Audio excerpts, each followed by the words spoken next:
avons besoin de personnes qui savent vraiment manier le sabre.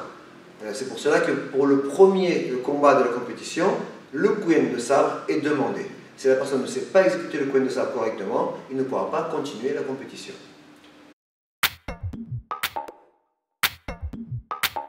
Alors, il peut y avoir des gardes fantaisie comme ceci, des gardes ouverts, des gardes en bas, aucun problème. Donc, lui, il va pouvoir taper à la tête, sur le côté ici, même là, ça vaut, ici, vas-y, là. Voilà, là, ici, ça vaut aussi. Ok. Il peut taper sur l'épaule, mais ça ne marque pas de point. D'accord. Il peut taper sur les mains, ça fait un point.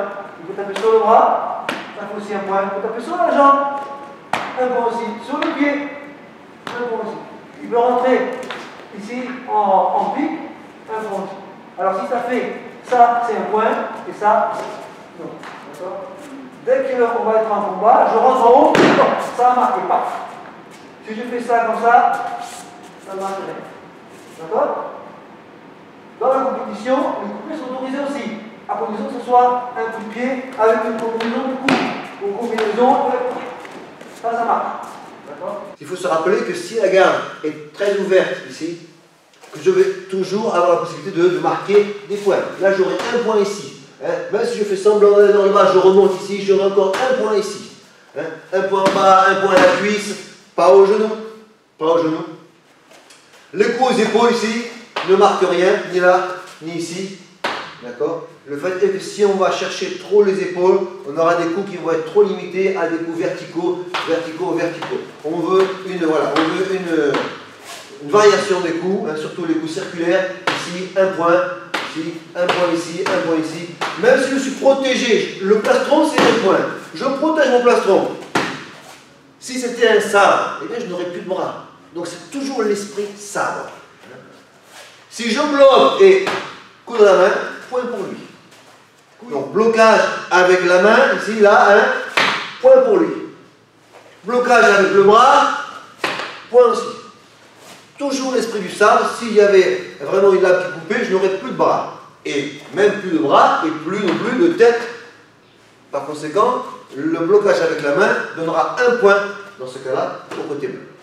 Alors, par exemple, maintenant le cas des blocages de tibia. Ici, là, blocage, il a marqué un point. La question qu'il faut se poser est s'il y avait un vrai sabre, que se passerait-il? Eh bien là, plus de jambe et même plus de deuxième jambe non plus. Donc, un point pour le bleu. Ensuite, nous sommes dans le combat ici, ça va très très vite. Ah, j'ai marqué. Mais si moi je mets ma feinte ici, je reçois une contre au visage, là ici, c'est lui qui a marqué. Il y aura toujours la vitesse de ici, en même temps. Maintenant, ici, 1, 2, bleu, rouge. Maintenant, rouge. C'est vraiment une question de bruit. Donc, le travail de l'arbitre pour le sabre, c'est très délicat, puisqu'il faut travailler la vitesse.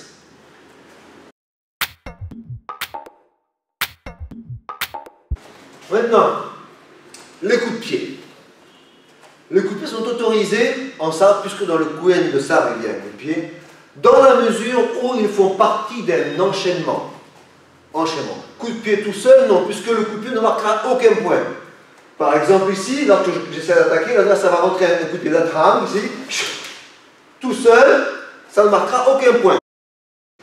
Par contre, ce qu'il faudrait qu'il fasse, c'est il rentre en atram et continue. Là, il a le point. Imaginez par exemple que les combattants sont là et l'adversaire, par exemple le côté rouge, va donner une suite de coups de pied sans coup de sabre. Donc je vais rentrer ici, en frontal, circulaire, ici, et il sera rappelé à l'ordre par l'arbitre, puisqu'il faut que les coups soient donnés en série. C'est-à-dire ici, frontal, ici, à l'arrière, je travaille toujours avec, et je rentre. Combinaison, pied-poing. Maintenant la contre. Je vais rentrer moi en frontal. Ici, il a marqué son point. Ici, il va armer en haut, je rentre à l'intérieur, il a marqué son point. Deuxième possibilité, il me donne ses coups de pied. J'ai marqué un point. Coup de pied circulaire, j'ai marqué un point. D'accord? Puisque si c'était un vrai sabre avec une lame, il se serait coupé la jambe. Donc au niveau arbitrage, c'est très simple. On pense que ce n'est pas un bâton, c'est une lame. La même chose pour les deux coups consécutifs. Ici, si on tape tout en même temps, ici, aucun point, puisque il est mort, je suis mort.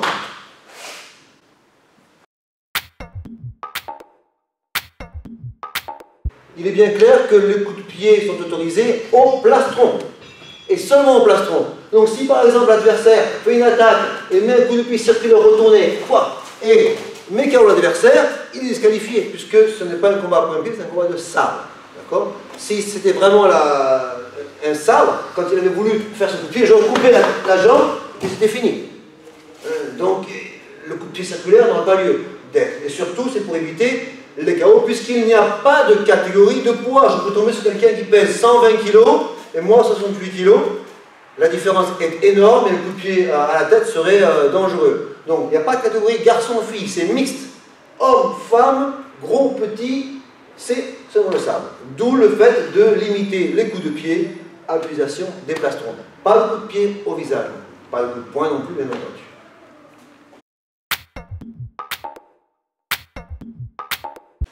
Donc, une attaque, blocage, riposte. Si pendant que je riposte, il y a les coups ici, les deux coups sont simultanés, il y aura priorité au blocage-riposte. Par contre, dans le cas de même mouvement de blocage-riposte, si l'adversaire est plus rapide que le blocage-riposte, bien entendu, il va marquer le point. Par exemple, ici, attaque 1, le temps que je marque, hop, ici, il y aura le 1-2, l'arbitre va compter la priorité au bleu. Donc on va recommencer. S'il y a deux attaques simultanées, attaque au visage, 1, riposte et coup simultané, ici, c'est le blocage-riposte qui prendra toujours la priorité.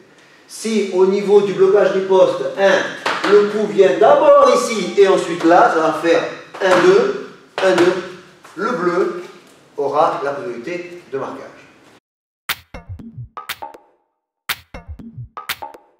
Les piques, pique, attaque au plastron, le point est marqué du moment que la pique est bien prononcée.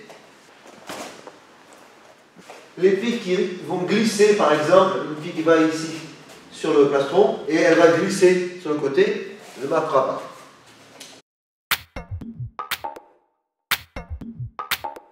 Autre exemple aussi, par exemple, les points. Si je fais simplement ceci, cela n'est pas un point. Il n'y a pas vraiment d'intention de marquer. Ici, là, il y a une intention. Là, ici, là, ici. Ici, il y a un point. Mais ici, comme ça, pas de point clair.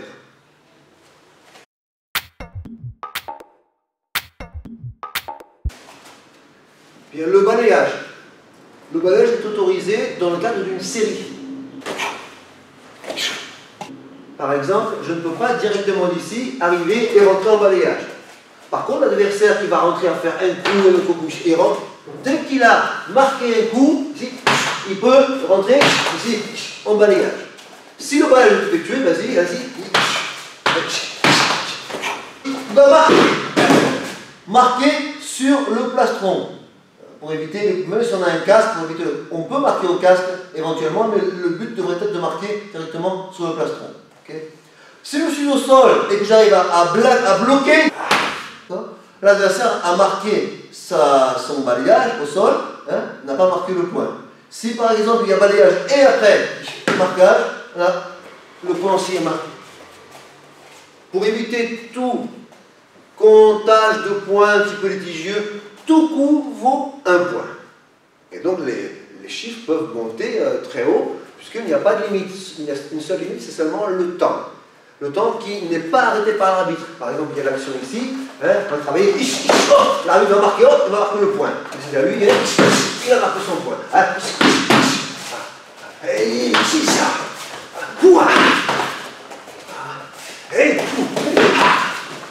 Et ça.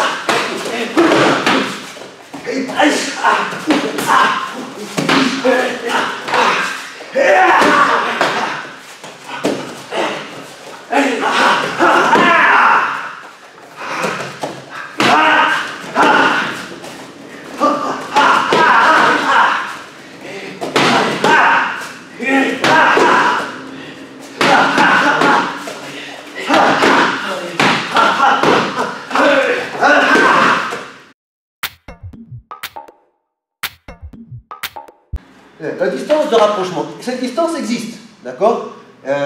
Tant que les sables ne sont pas enchevêtrés, c'est autorisé, d'accord? Et souvent à cette distance-là, on va avoir la possibilité de faire ou un balayage ou un accrochage, c'est-à-dire ou bien un couette, ou bien un pied. Donc ça ici, ça je suis permis de le faire. Je peux d'ici directement, même en frappant ici, je peux rentrer ici, là, ici. Par contre, ce qui n'est pas autorisé, c'est que d'ici, je prenne en vatte, en accrochage de vatte ici. Non, je ne peux pas. Pour la simple raison que si c'était vrai, dès que s'il y avait le tranchant de la lame ici, je ne pourrais pas beaucoup lui faire de projection. Donc on reste toujours dans le cadre du combat de sabre qui est fait avec un objet en mousse.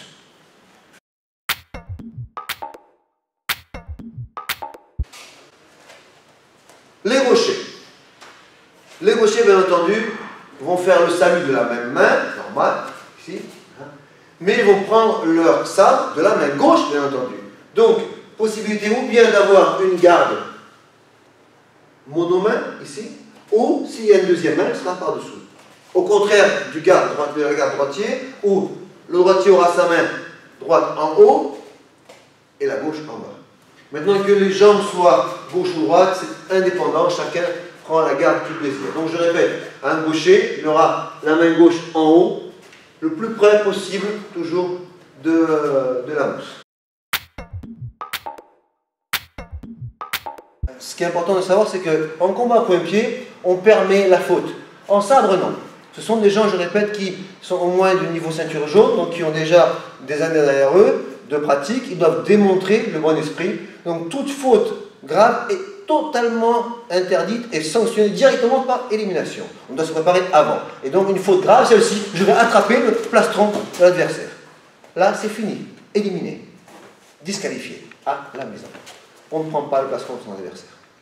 Ni le casque, par exemple, non plus. Un cas d'élimination directe, ici, là, oh, l'adversaire a pris mon sabre, il est éliminé directement. C'est fini.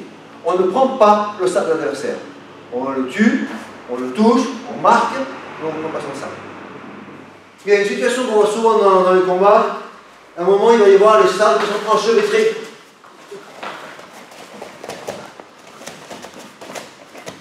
Et pour éviter que les adversaires tirent sur les armes et ne les cassent, tout de suite l'arbitre va séparer et on démêle.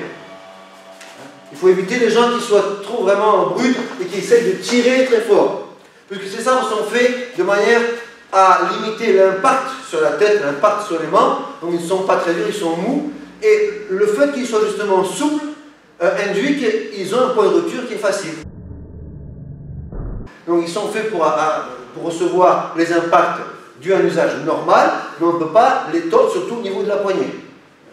Donc c'est important, dès qu'il y a aussi les sabres sont enchevêtrés à l'intérieur comme ça, d'éviter que les personnes tirent ou essayent de forcer. Le travail d'esquive, là ici, hein, ligne, ligne. Maintenant la même chose, une esquive suivie d'un coup de pied enchaîné avec un coup de sabre. Là il a marqué son point.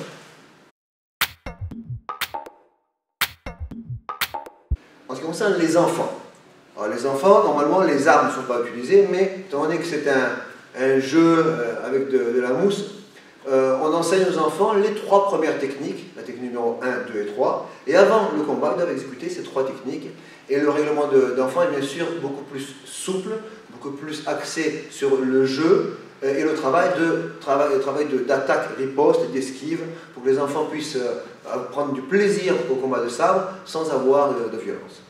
Il y a un projet de faire des catégories de tranches d'âge, on vous tiendra au courant, parce que pour l'instant, le sabre est réservé pour l'instant aux adultes. Mais comme il y a une grande demande, on va sûrement faire, on va voir avec maître Piotr Bunkowski en Pologne, pour voir si on peut arriver à faire un échelonnement de l'âge des enfants, pour pouvoir étaler cette compétition aussi pour les enfants. Donc pour l'instant, adultes, hommes et femmes ensemble, pas de poids, et en projet, l'établissement de plusieurs catégories pour les enfants, pour leur permettre de se développer sans trop de problèmes de poids et d'âge.